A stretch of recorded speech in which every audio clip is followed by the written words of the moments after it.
I met Elaine at the rim of a fountain. The water bellowed from the spigot in its ornate pattern.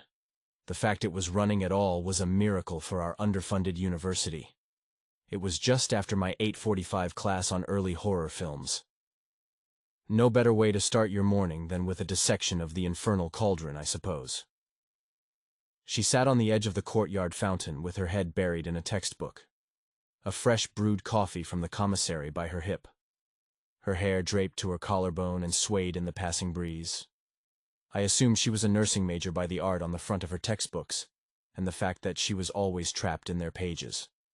I assumed she had a keen mind, top of her class even by the way she was constantly scribbling on her notepaper. I assumed she had a boyfriend waiting for her back home, but I was tired of assuming. Perhaps it was the way the sun peeked over the clouds, or the water playing the perfect score in the background. Or it may have just been the pressure of summer vacations approach. Whatever it was, on that morning of May 27th, the frame was absolute perfection. So I took the shot. I sat next to her and made some comment about the book she was reading that I couldn't possibly remember. She laughed at it, though. Out of nervousness or pity, she would never tell. But the laugh offered all the confidence I needed. We left that morning with a date planned. And then that date with another, and another, and another. She said yes 6 years later to the day. We took a trip to the largest resort in our state. I made sure the sky was clear. The crowds were minimal and the flowers had bloomed. I got off of my knee to embrace her. She was elated. Her smile, her embrace, her scent. Every detail was just as I imagined. I managed to discover another frame as flawless as the day I met her. From there, we made a beautiful film of our life together. She was a nurse at the leading hospital in the area.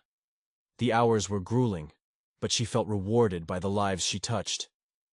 I, while not making it in Hollywood, got contract videography work for advertisements and weddings that kept me busy enough.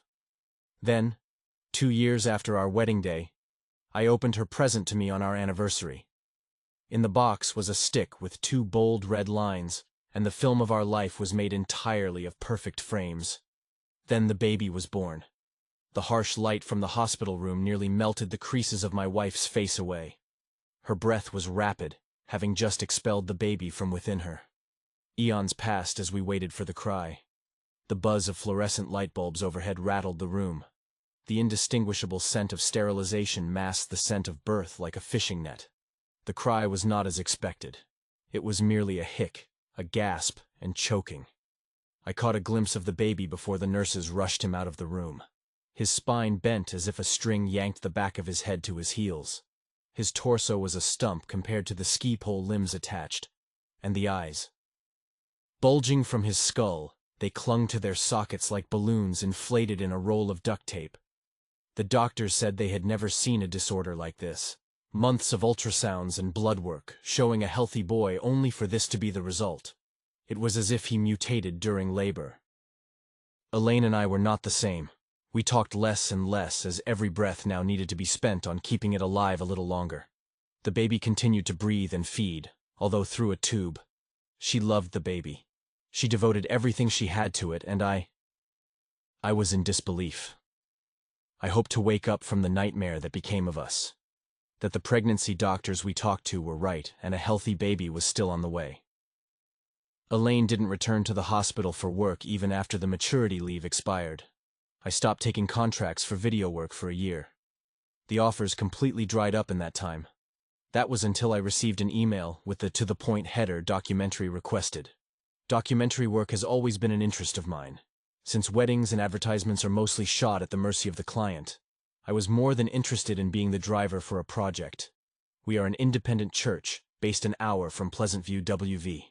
Our festival is coming in a few days, and as this is a once-in-a-lifetime event, we would love to preserve it. All we ask for is 3 nights of your time, and we will make you feel right at home. If you are interested, we can discuss prices and directions. Money is no issue. We believe our faith will be of particular interest to you, Mr. Dowie. May you have faith. Pastor Madison.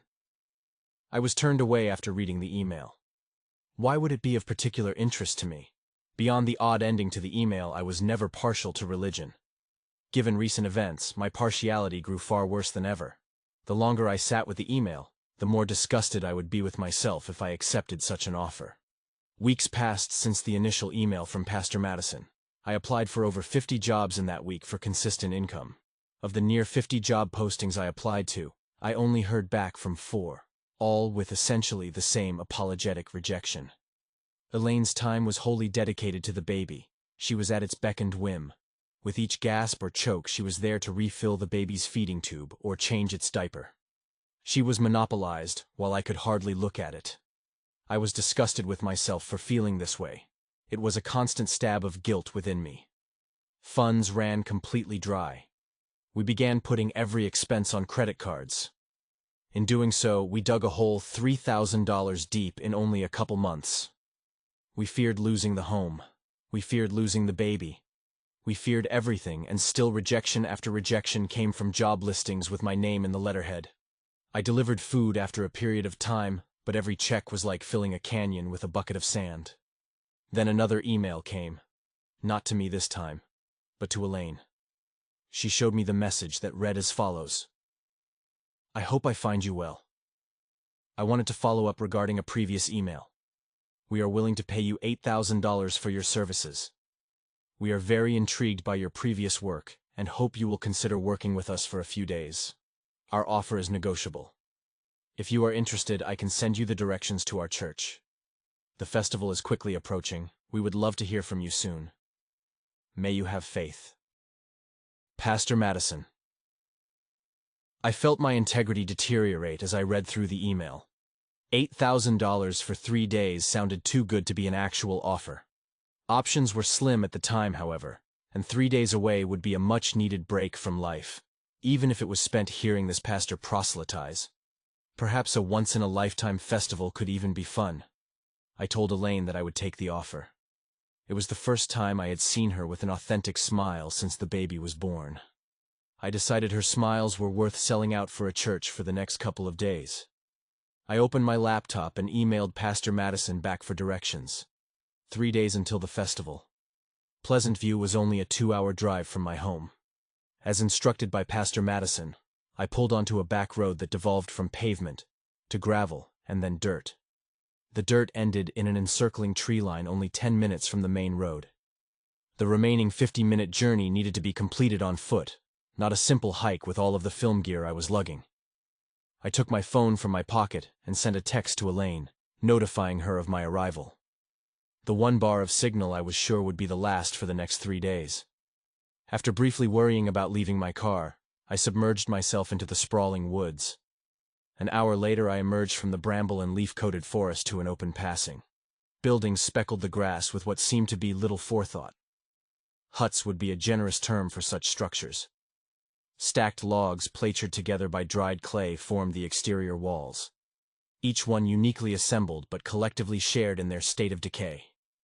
The only buildings large enough to fit more than 3 people in them were a structure in the middle of a 1-acre fenced-in field, and a church nestled in the village center.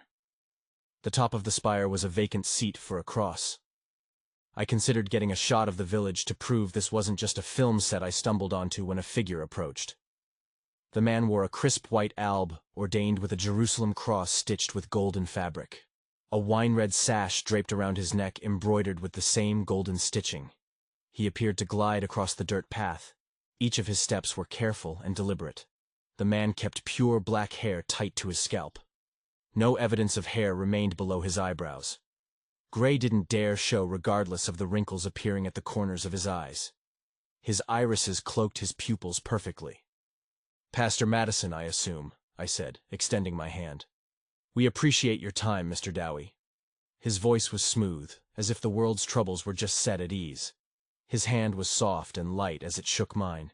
His presence was strangely inoffensive, like it was constructed to never be disliked by any stranger. Please take this. He extended an envelope. Upon opening it, I found a check for $4,000. The other half I was sure would come after the festival. It seemed rude in that moment to confirm. He had a nature that was difficult to question, so I thanked him for the early payment and put it into my wallet. The picture of me and my wife met my eyes from the billfold. Our smiles are carved onto our faces. I remember the intense labor it took to wear a smile that day. We peeked over the vast white nothing, introduced to the image by a crease of my own making nearly a year prior. I felt a stab in my gut each time I saw the image. The crease did not prevent the stab, but the crease remained. "Allow me to show you around our town before your first service." I felt as though there wasn't much I couldn't see from our current position, but I obliged.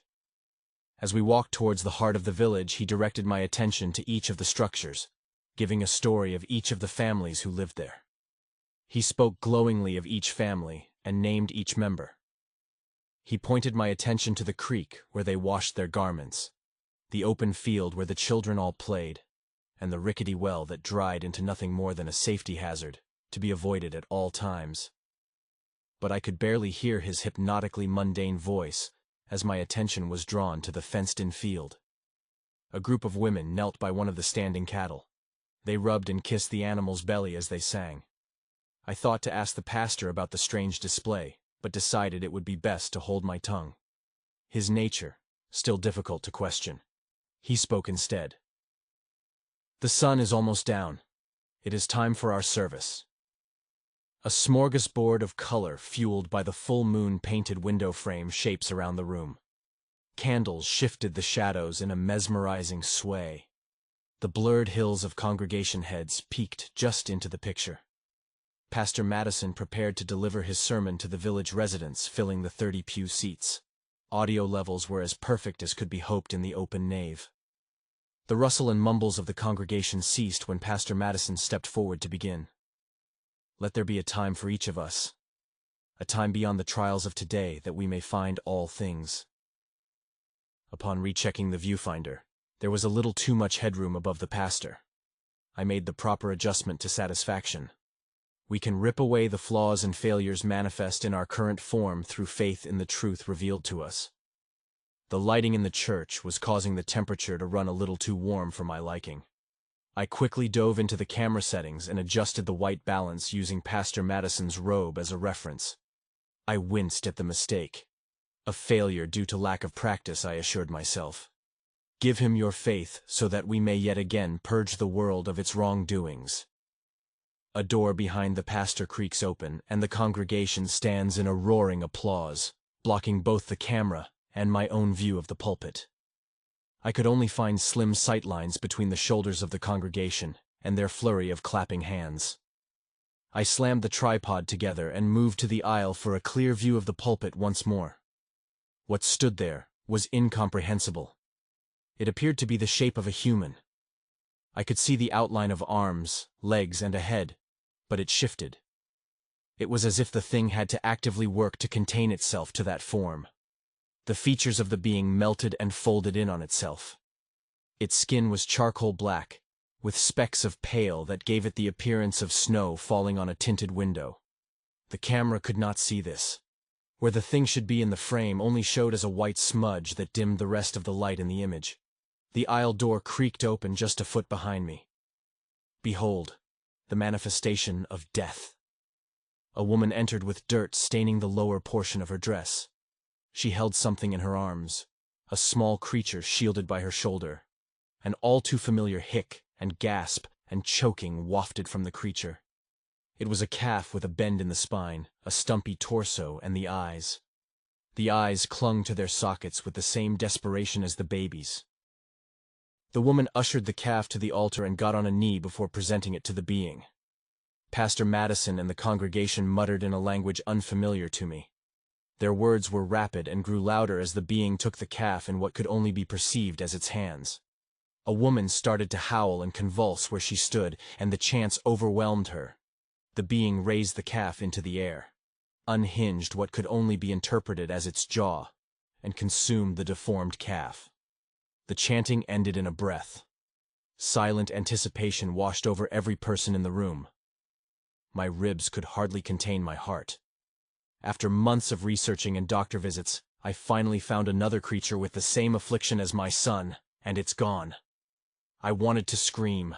I wanted to attack the thing that just ate my only chance at understanding what my baby has. I withheld this instinct. Pastor Madison bent behind the being and shouted, "It is born anew! By pure faith. The crowd erupted into cheers and prayers in the unknown language. Tears filled the eyes of the congregation as Pastor Madison lifted the calf above his head, now perfectly healthy. The service ended in an instant. The congregation emptied past me and the being slipped into the back room, leaving only Pastor Madison and I in the nave. He recognized my confusion, and with a wave, invited me to the back room. Rationally, I assumed that this was all some sick prank at my expense, that they had to have known about my son's afflictions and made some kind of puppet to mimic the deformities. It seemed far too real to be a puppet, but it had to be something. Once Pastor Madison went into the back room, I felt the very real possibility of being in the same room as that thing. All I knew was that on the other side of the door, there were answers. The only answers in the world as far as I knew. So I took a breath and went in. The door squealed in a way I hadn't noticed from the back of the church. The tan stucco walls couldn't have been more than 10 feet in either direction. There was enough room for a polished wooden desk with hand-carved iconography of departed saints, a purple and green love seat that appeared more suited for a hotel suite in the 80s than the office of a pastor, and a pocket Bible resting on an end table. Pastor Madison sat behind the desk with his forehead in his palms. He alerted himself to my presence and extended an invite to the love seat with a heaven-facing palm. I sat with caution. "He's never here by the time I come in," Pastor Madison said. He must have been savvy to my weariness. The ease his statement granted me broke the dam of questions as I spewed every thought I had. What was wrong with the calf? How was it cured? Was any of this real? What was that thing? He sat in silence with my barrage of questions. His inoffensive face remained stoic as they bounced around in his head until he spoke. "That was my son's Bible before he passed. I used to have 3 others, like it filled with notes cover to cover." I found this an odd statement given the myriad of questions I gave him. I took the pocket Bible in my hand without turning the cover. "You're holding the last Bible in this village. Open it." After a brief wave of confusion, I flipped open the cover. I thumbed through the pages, each one with an X etched into it with pencil. Each page I progressed, the duller the lead and more rips in the page from the pressure, until there were only rips in each page. The answers I needed weren't in there. Nothing about a boy's soul in need of a new body. "Like your son." The word stunned me. So he did know about my son. But how? We have never posted online about him since his birth. I knew no one from this part of the state, and had no reason to pass through a town an hour from civilization. But ultimately, he wasn't wrong. This place offered the only chance my son had at a long, fulfilling life. Without any other possible explanation for such a spectacle, I believed it. I had faith. A long pause followed, broken by his voice. "Let me show you where you will be staying." The sun descended behind the skyline hours ago at this point. I knew my stay would likely not be a comfortable one. In such an impoverished rural community, each roof is only suited for the families within. Honestly, they were probably a few rooms short of suited. I followed the pastor to my living quarters without a word being spoken. I followed him past the rickety fence, the dilapidated well that erupted a musty odor, and into the second largest building in the village, the barn. We entered the hayloft, a spacious room in all dimensions but height, as the ceiling nearly grazed my scalp. Hay bales lining the baseboards and stacking to the low ceiling in areas. Other than hay, an iron-framed bed sat below a broken window paired with a bucket to its side. The windowsill was splattered in red. Pastor Madison apologized for the state of the room and mentioned the likelihood of hearing some noises in the night. "It'll likely be mice. It's best to ignore them," he said in a stern voice. I assured him it was no issue at all. I wasn't going to be staying long anyways. Then he left in a hurry. The moonlight gave the hayloft a tint of sickly pale white. Hours passed since entering the hayloft before I found an ounce of comfort, and still the springs of the mattress would not relent. I rolled to my opposite side. Jab. I stretch out onto my back. Jab. I yawned. Thud. I sat up in an instant. The moon's light poorly painted the room, leaving vast corners in pure darkness. I called out to the void with quivering breath. No response. Peeking just beyond the corner of the shadows was a trail of once-stacked hay bales. My mind went to the being at church service. If this place held such mysteries as that being, what else could be lurking here? Anger grew from desperation, and I hurled the bucket into the darkness. The clang of the bucket meeting the floorboards forced a high-pitched shriek out of the darkness. A figure darted for the door and shot down the stairs, stomping on each step as it descended. Without thought, I followed. The field and the village beyond was motionless. I desperately scanned the area for who or what that thing was, watching me sleep. I walked around the barn, ignoring the few cattle that chose to sleep under the stars for the night. They were undisturbed, which gave me relief. That is until I saw it. A figure no more than 50 yards hunched down in the grass. I could make out the back of a head and shoulders. Even at its imagined full height, it seemed small. I approached it cautiously. Each step I took was mindful of my feet. Careful not to catch a twig or dry leaf under my weight. I still was not quiet enough. It jolted up and turned to face me. It was a girl, no older than 10 years. Her body was frail, and her brown hair matted to her head. Her eyes swelled with panic at the sight of me. She was unusual, even beyond her obvious neglect. Her upper lip weaved in an M shape up to the outer corner of each of her nostrils. Her hand slapped over her mouth, covering the blemish in embarrassment. She drops the basket woven of hay into the grass. I could hear her breath pulse through her chest as I stepped closer. She retreated, keeping a constant distance between us. Tears formed in her eye and reflected in the moonlight. Not knowing sign language, I crossed my forearms over my heart as I asked her to trust me. I approached her slowly, her breath faster with each step. I bent over to her hay basket. 3 wineberries scattered from within it. I gathered them back in and handed it to her. She uncovered her grin and recovered slightly with a sniff and wipe of her eyes. She looked at me and smiled when I asked if she wanted help picking her berries. I smiled when she nodded yes. We spent the next hour gathering berries into her basket. When we split up, I would gather a palmful, go to her, and dump them into her basket. She came alive a little more with each berry we collected. When the light of the sun became noticeable on the face of the hills, fear hit her once again. I thought of my son. Should he live long enough to be aware of himself? Would he fear the sun too? I paused at her side after dumping a palm of berries. After a moment of thought, I looked into her eyes and told her what I saw the night before. About the sick calf who was cured in the church, about the being that cured it, and that she could have a body that matched the beauty of her soul. I hoped she would be elated to hear the news, that she would be so excited to go to the church with me that evening and be cured, but she concealed her mouth with her palm once again and ran for the barn. Her eyes once more filled with tears. 2 days until the festival. The sun filled the hayloft with fury.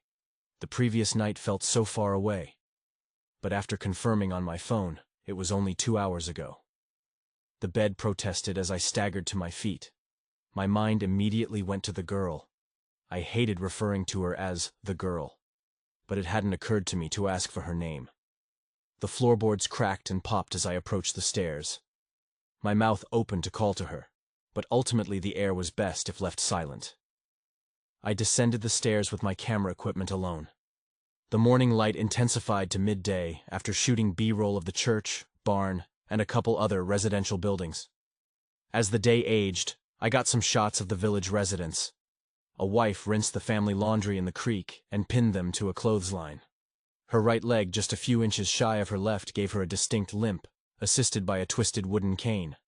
A husband with a hunch that curled his shoulders inward posted against his doorframe as he popped smoke into the air from his pipe. A group of 5 kids in a backyard playing sword fight with sticks scavenged from the tree line, each with their own blemish.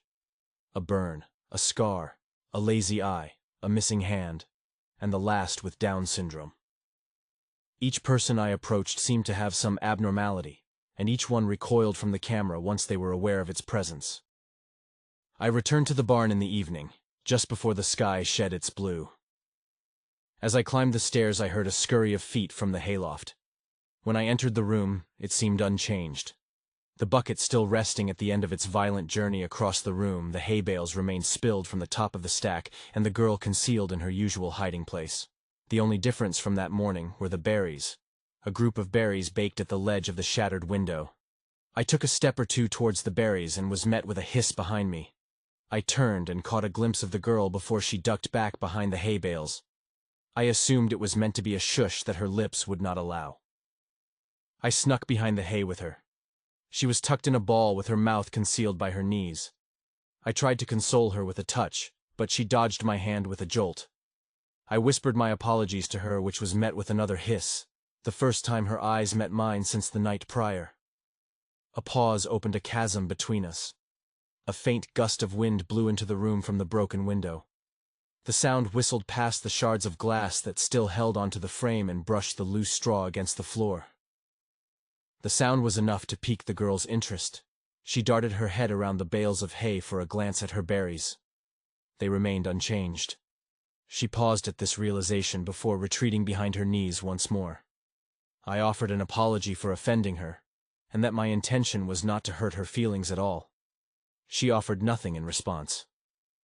After a moment of consideration, I fished in my pocket and revealed my wallet.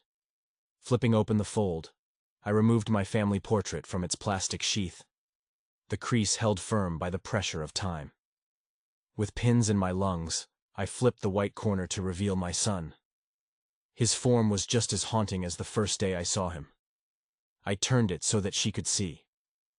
I told her of my son's ailment, that he has looked that way since birth, and that I now see that he can be cured here. She tapped my son with her pointer finger. I couldn't gather the meaning by the look in her eye, but I assured her she wasn't wrong to see that he looked like the calf born here on my first day. She didn't care for that interpretation of her pointing.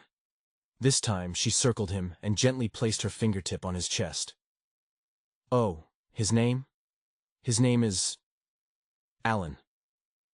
The word entered my ear like a love lost to time. A flame kindled inside of me. My son's name is Alan. The girl's mouth was still covered by her knees, but I could see the corners of a satisfied grin peeking out. I asked her what her name is. She froze in thought for a moment before raising her fist, before shaking it up and down at the wrist. I chuckled at the display. Thankfully, she joined in the amusement. Shake? Punch, maybe? Knock?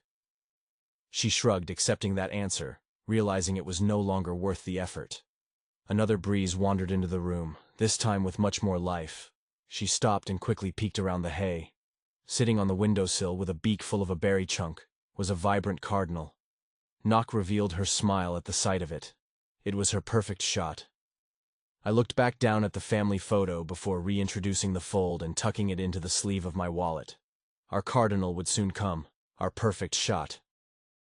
The sun dropped from the sky, and with it my time with Knock briefly expired. I offered her my goodbyes, gathered my filming equipment, and left for the church. The building felt different at night. The shadows exaggerated the cracks and curves of the weathered construction. Candlelight flicked through the glass panes and wove over the grass, contained in their squares. Pastor Madison's voice vibrated through the slits in the wood. This building offered me a taste of hope for the first time in over a year, but now a bitter note has seeped into my palate. I couldn't place the reason. Just before entering, I felt a tug at my sleeve. I turned, a bit more startled than I cared to admit, to see Knock, her cleft lip unapologetically visible. A pleasant sight. I asked her what she was doing outside of the church. I told her she didn't have to follow me inside, that it was okay to remain how she is. Inside, the roar of the congregation extinguished the insects playing their song for the moon.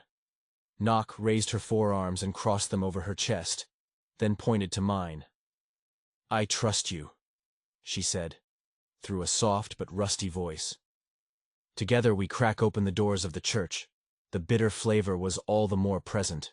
It stood at the altar, its features shift in the midnight snow of its skin. Knock wrapped her petite fingers around my forearm at the sight of it. The congregation was brought to silence at our step. "What is this?" Pastor Madison called out beyond the walls of the church. Each step we took down the aisle brought more detail to the pastor's expression. Concern, fear, then panic were plastered in his eyes. Doubt crept into me. I considered grabbing Nock by the wrist and pulling her from this place, but she was already out of my reach. Her neck craned to look up at the face of the being now directly above her. It was noticeably taller than the night before. The being extended an arm that unnaturally and methodically stretched across the altar to a chalice. "Where is the calf?" Pastor Madison screamed through a trembling throat. The being extended the chalice to Nock. One of his fingers dipped inside. Pastor Madison peered at her. His face pleaded with her to catch his eye, but she didn't. She caught mine. The bitter taste coated my mouth. The sweet hope was lost. Tears formed at my lashes, and still, with her eyes locked on mine, her forearms crossed over her heart, and her head turned to the deity. Her eyes were overcome by a milky white haze, and a smile grew on her face. "Advertisements, I shall." She answered a question that was never spoken. Pastor Madison rushed out of the church, colliding shoulders with me on his way. I was choked on the pleads that all wanted to escape my mouth at once. She took a sip, and the crowd cheered. I could see in her smile that her bliss intensified. She hummed a melody that I was sure came to her at that moment. A melody just the same as the women singing to the cow. Then the bones snapped, the spin compressed, and the eyes bulged from their sockets. All while her hum continued. The congregation began their alien chant. Alan, the calf, and now Nock shared in living death. The being grabbed her new form. Its fingers became spears of speckled shadow, piercing her abdomen and lifting her into the air effortlessly. The chanting now more rabid and ear-splitting. I couldn't move. I couldn't think. I couldn't even breathe as the being's jaw unhinged with the cracking of falling trees. Nock's unrecognizable form slid into the being, until the hum was no more. The crowd's chant again turned silent as they waited for the rebirth. A girl with two perfectly normal eyes and lips standing upright on the altar. A girl born anew by pure faith. A girl that never came. The being glided off of the altar and into the back room. The nave was void of all sound, broken in a moment by the faint cry of a little girl. Candle flames chewed at the remainder of their wicks, leaving the wax slain in a puddle at their feet. The floorboards of the nave rested after their defining squeals under the weight of the congregation. The altar, left vacant. Hours passed since I last saw Nock before I found the strength to leave the church building. Clouds suffocated the moon of its light. Only lanterns dangling from the porches of family domiciles lit the way back to the hayloft. The lonely hayloft. Tears welled at the corners of my eyes. I wiped them away with my thumb, and whipped the tears poking at the back of my eyes with a stern phrase. One more day. After scaling the mountain of stairs to the hayloft, I creak open the door to see the all-too-familiar scene. A dreadful mattress nested in iron, hay bales scattered on the floor, the broken window with a pile of fresh berries in the windowsill. A figure rested on a hay bale. Excitement flushed over me in an instant. The room was draped in a flickering light casted from the lantern at the hip of Pastor Madison. No sight of Nock. His hands clasped together beneath his chin. His lips moved as if to speak, but no words came from them. The once pristine white robe draping from his shoulders is not soured and tattered from dirt, leaves, and thorns. Although this was my room for another night, I couldn't help the feeling that I was intruding. I turned to sneak back down the stairs when his voice stopped me. Her name was Belle. His words quivered from his lips but still had an accusatory stab. I turned to face him. He pushed against his knees to stand. I could see his swollen eyes. With a sniff into the sleeve of his robe, he continued, "I'm sure you didn't know. She never spoke to anyone, but she listened. She always listened, and I believed with full faith that she would listen again." He paced around me like a shark, his eyes carefully monitoring his next step as he spoke. "What happened to her? Where is she?" My words stopped his encircling. A snarl curled his lips inward, repressing a moment of rage. The rage simmered in me as well. He continued as if he didn't hear me. "I told her to stay away from the church and she listened. I told her she was beautiful, just the way she was, and she had all the faith in the world that she was." He turned and stepped a foot from me. His eyes met mine. The inoffensive facade he wore the moment I met him, shattered in the lantern light. "Then you come." The words below from his gut.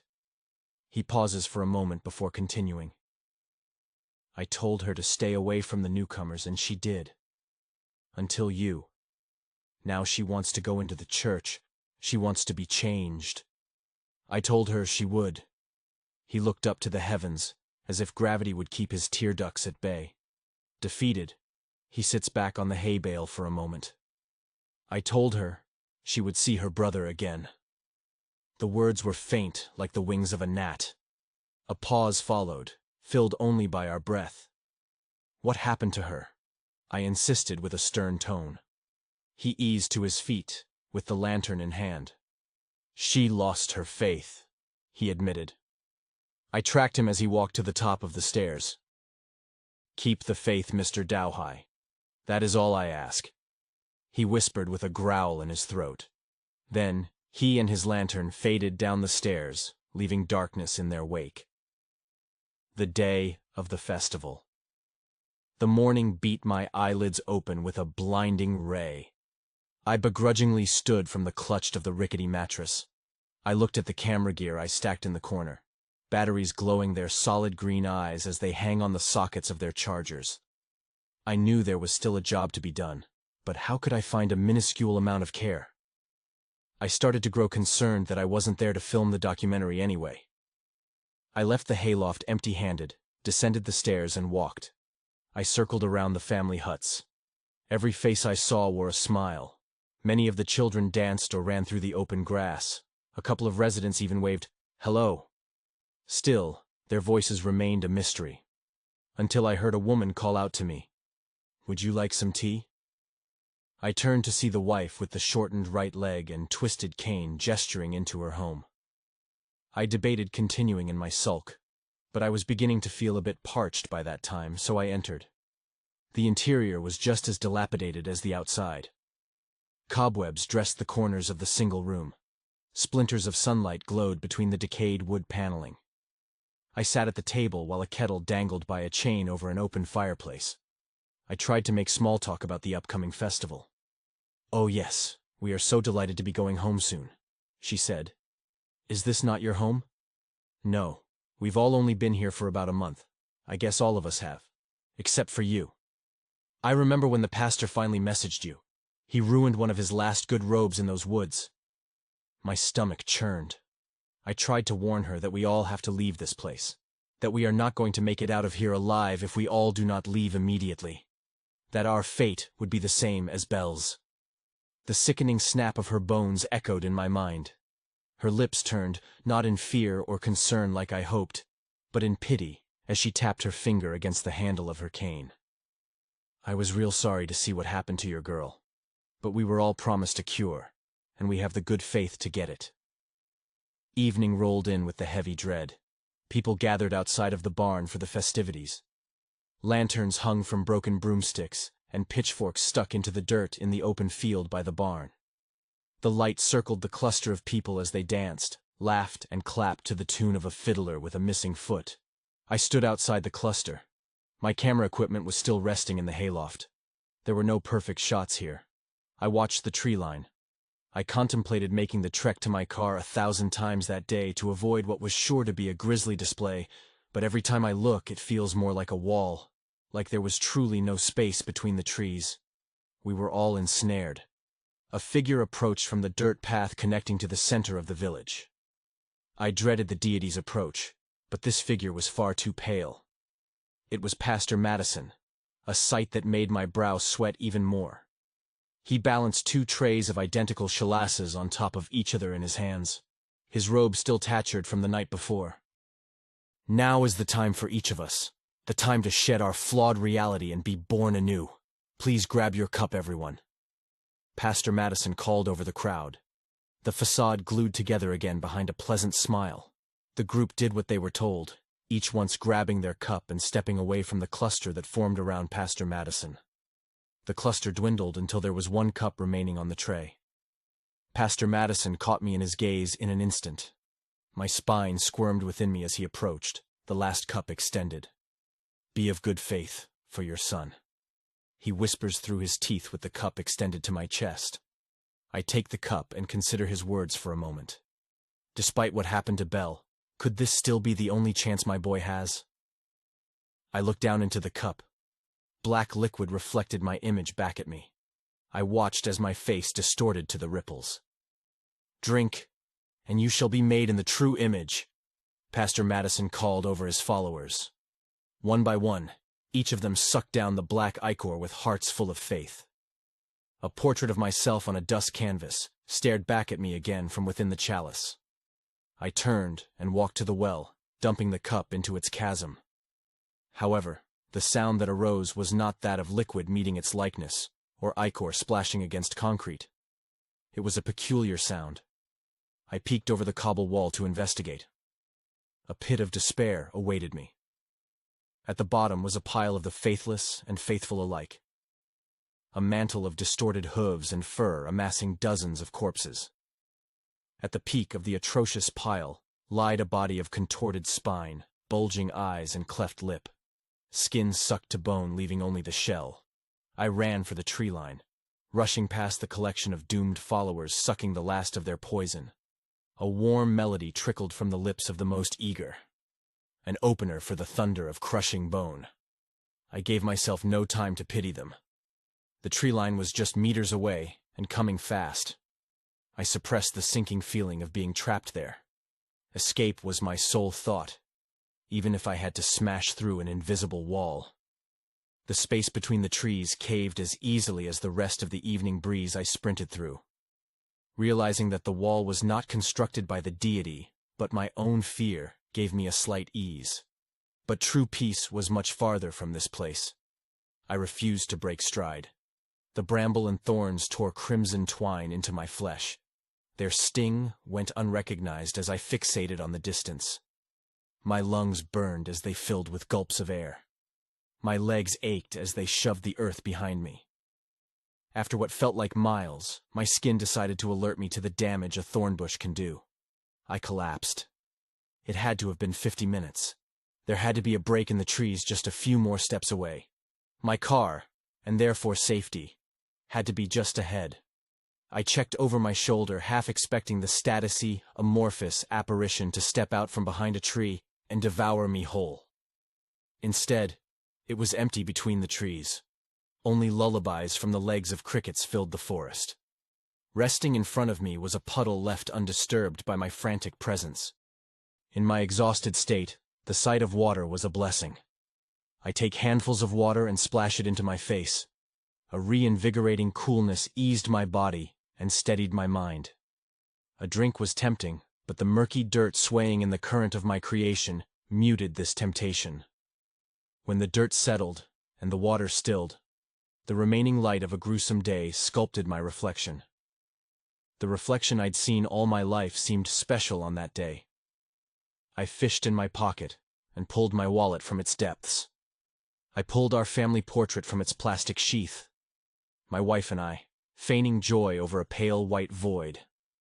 Carefully I unfolded the picture, banishing the void to the unseen and introducing Alan to the picture.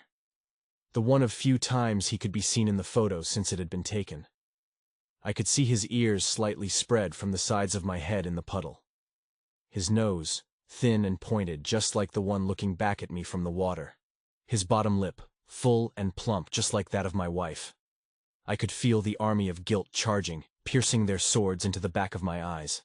My sorrow leaped from them and into the puddle one by one. My lip trembled under the weight of my shame. I took the wallet back out and holstered the photo, leaving our family intact. The scar of the crease remained, but the sight of all three of us cooled the burning in my lungs, eased the aches from my legs, silenced the alarms from my skin, and for the first time since Alan's birth prevented the stab in my gut. My journey home continued with a rejuvenated vigor. No longer was I just running away from the horrors of the village, but to my family. The thought of returning to them brought me a joy I hadn't felt in some time. The air felt lighter, the insects more pleasant, the trees more beautiful. After only a few minutes of waking, the forest released me. My car remained unchanged from the moment I left it. Home felt like a short drive away. I fished for my keys in my pocket when I noticed something on the other side of my car. I crept around my vehicle and was left appalled by what lay before me. Elaine's car, fully equipped with Alan's car seat. The wall I thought was only in my mind was finally in front of me, and I had to turn back. The limbs of the forest tried to ensnare me. Their claws and spears tore the crimson threads of my skin into leaking ropes. The puddle captured a shoe from my foot, causing me to stumble but not fall. I pushed forward with no thought of retrieving it. The twigs and pebbles that made the forest carpet prodded at my bare soul with each stride. Night blanketed the woods, making avoiding their painful afflictions futile. The burn in my lungs returned. Sweat arose on my brow. I had to be almost there. What if in my haste, I got turned around? What if that thing is keeping me in these woods? Just as quickly as the doubts arose, they were silenced. An eye appeared in the woods speckled with age-worn structures, the occupants of which were nowhere to be seen. Evidence of their festival was scattered in the field by the well. A handful of cups laid forgotten in the moonlit grass. Their contents sipped dry. A pair of pants no longer suited for the contorted figure that came to inhabit them. A twisted wooden cane from the woman whose ailments now surpassed its use. The church emitted the flicker of candlelight. That had to be where everyone was. I rushed to it as quickly as my exhausted muscles could take me. The candle flames clung to the last flicker of life as they gnawed at the remaining nub of wicks. The puddle of wax escaped the clutches of the candelabras ordaining the windows. The moon hid from this night, leaving the stained glass windows dull and lifeless. Pastor Madison stood at the podium, silent, his eyes not leaving the vacant wood canvas between his clenched hands. Before him was a line of followers filled with the hopes of his teaching. Their bones shifted and snapped out of their sockets, their spines craned out of alignment. Their eyes were so filled with promise that they now bulged from their skulls. Their legs were twigs containing barely reaching the threshold of strength needed to stand. Their protruding knees wobbled under their weight. At the end of the line was Elaine, holding Alan on her hip. Their presence in such a place made me ill. I wasted no time in my warnings. I told her what happened. About the cattle with our son's afflictions. About the deity that claims to cure it. About Belle, and the well that houses her corpse. I spoke in such frantic desperation that I must have seemed mad. I studied her face during an insufferably long pause. Her eyes were wide with astonishment. "Everyone here? Looks like Alan," she whispered with confused amazement. "Yes, and we have to leave," I said as I turned her to the exit. Her eyes were stuck to the crowd of disfigured people. Panic burned in my gut while attempting in vain to pry her eyes from the spectacle. I could feel her stare beginning to break when I could hear a creak come from the altar. The back door was open. Its presentation of the darkness swallowing the room beyond was a call for Pastor Madison to begin his speech. His eyes and spirit remained low.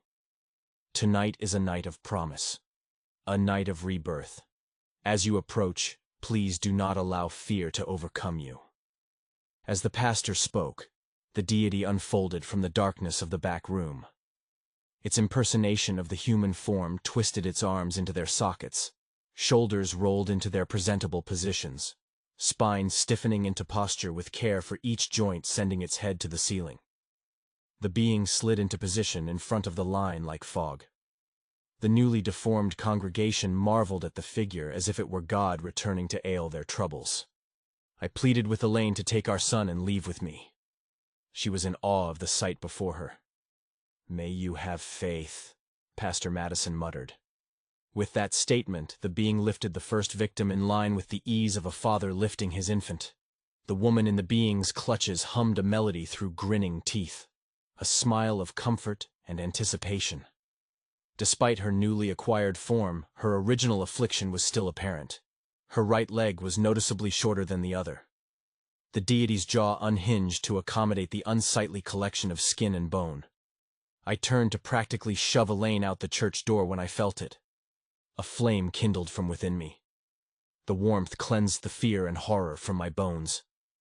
Every ounce of displeasure knotted within my soul vanished in an instant. I could feel the world correcting deep within myself. Then I heard from behind me, the shrill glee of a promise kept. I turned to face the altar. The candle flames were rejuvenated. Their swaying light filled the once overpowering darkness. The kind woman that was just moments ago a broken collection of limbs stood at the side of the deity and danced, her feet playing a song on the drums of the floorboards. Her joy was uncontainable. Such a palpable and infectious joy that I had only seen in children before. Tears slid down her face, lining the edges of her grin. She was reborn with 2 legs of equal length. The sight was unbelievable. Moments ago I was ready to leave this place, convinced that it spewed only lies and deceit. But in that moment, the truth bestowed itself unto me. One by one, each person was taken into the embrace of the deity and consumed, and each one walked out from behind its static form anew. Warped limbs were straightened, amputations were undone, disorders were made orderly. The church was buzzing with laughter and song. My eyes never wandered from the festivities. My cheeks grew sore from smiling.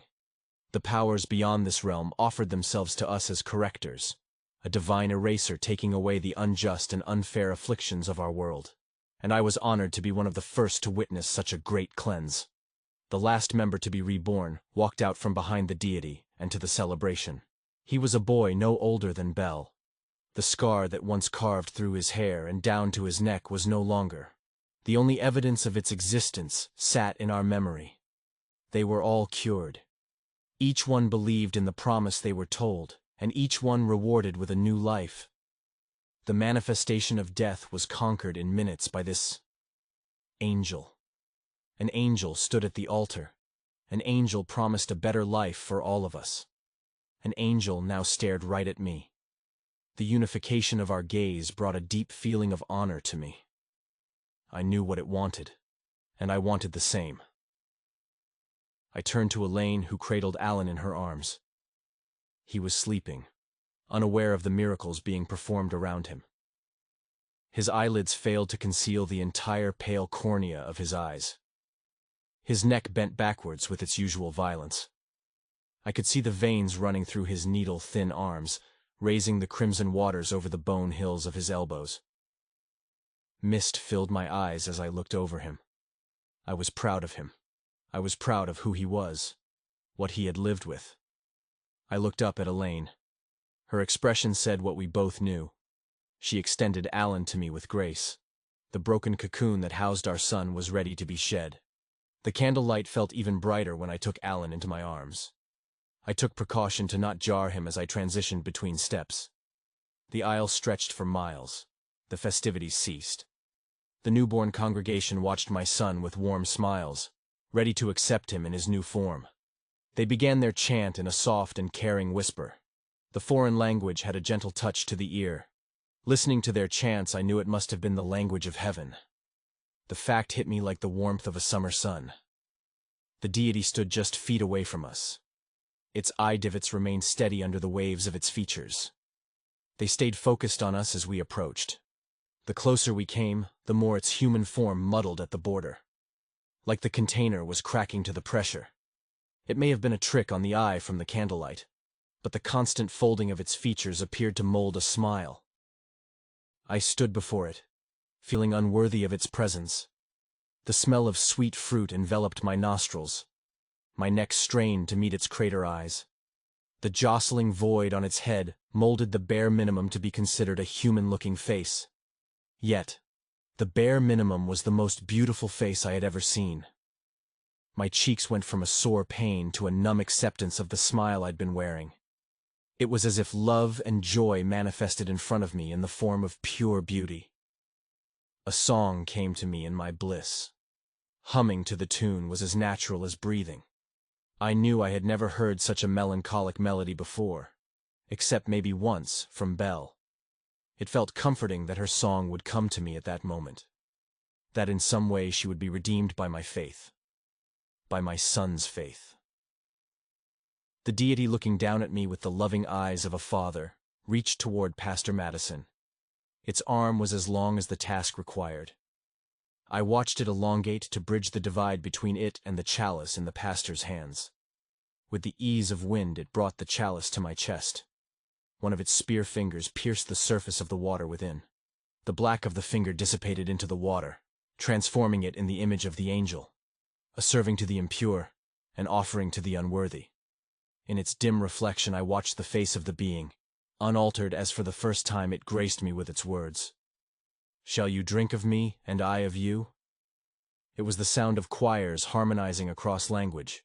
It was the birds serenading the worms from the earth.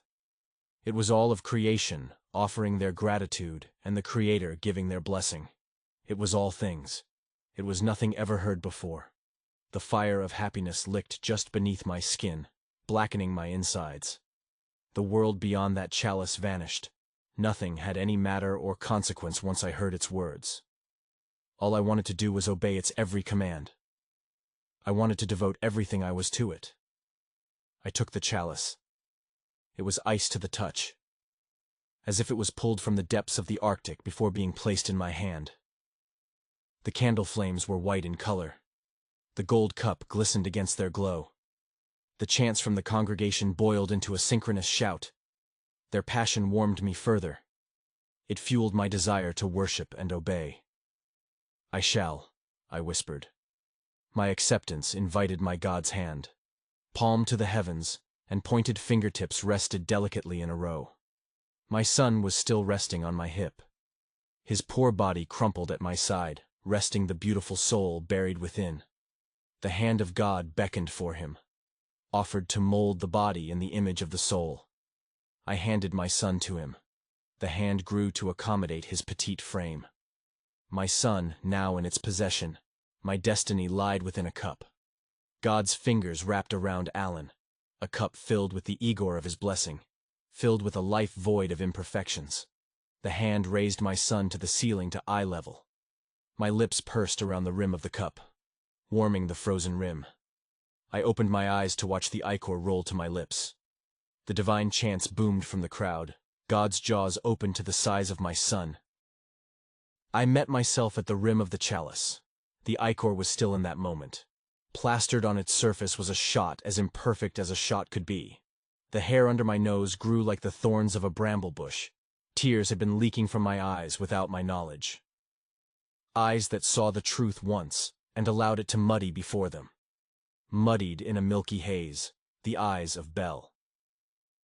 In an instant, the burning white candles became their dying selves once more. The sweet smell of fruit turned to a suffocating, damp rot, and the God I had just offered my son to turned to the monster I knew it to be. Without hesitation, I splashed the being with the ichor of my cup. The liquid kicked steam into the air at contact with the being's flesh. A screech that pierced my eardrums cut from the depths of the creature before its black form receded to a shadow on the floor and darted into the back room. My son plummeted from the ceiling. I dashed to him in a panic, stretching my arms out to save him from the harsh wood below. Thud. The sound silenced the room. Even flames of the candles ceased their flicking. Only my breath could be heard. I could feel a heavy weight in my arms. His weight. Alan was safe. I held him close to my chest, thankful for his safety. Elaine ran to us and wrapped us both in an embrace. Truly together for the first time. A scream only born of pure anguish broke through the air. Pastor Madison rushed to a figure sprawled onto the floor where the being once stood. Pastor fell to his knees and scooped the figure into his grasp. It was a boy. At one point it was a boy. A boy no older than 2, judging by the tiny, severely decayed body. Patches of bone poked through the rotted flesh at his chin, brow, and forehead. An arm was snapped from its body on collision. The clothes tattered over the boy were stained the color of liquefied death. Yet the pastor mourned him as though his death was fresh, stroking the remaining hairs that clung to its scalp, watching them fall onto his palm. A father in need of a son, holding the body in need of a soul. I took Elaine by the hand and Alan on my hip and walked down the middle aisle to the exit. "You took my daughter. Now you bring my son to me. That's my boy in that disgusting body. His soul belongs to my boy," the pastor shouted through the sorrow in his throat. His final plea to an empty church. His congregation undoubtedly shriveled at the bottom of the well. his faith finally lost. 2 weeks after the festival, the moon ushered in another day. I gave Elaine a kiss and offered to take Alan to bed so she could rest after her first shift back at the hospital. I took Alan up the stairs, listening to their joyous creaks. He was as beautiful as he had always been. I was grateful every night that I could see it. He was a little fussy still, so I decided to calm him with a story. However, before I could rifle through the books on his shelf, I no longer heard him. The fussing required more energy than he had in his little body, and he rested. His chest delicately pulsed. I could hear the slight hiss of air passing through his nose. I placed my hand on the crown of his head and rubbed his forehead with my thumb. As I eased him into a comfortable sleep, I heard a tune, a familiar tune sung in the chirps of a bird. Standing in the windowsill was the vocalist, singing his haunting song. A vibrant cardinal, pecking at the berries that were never there.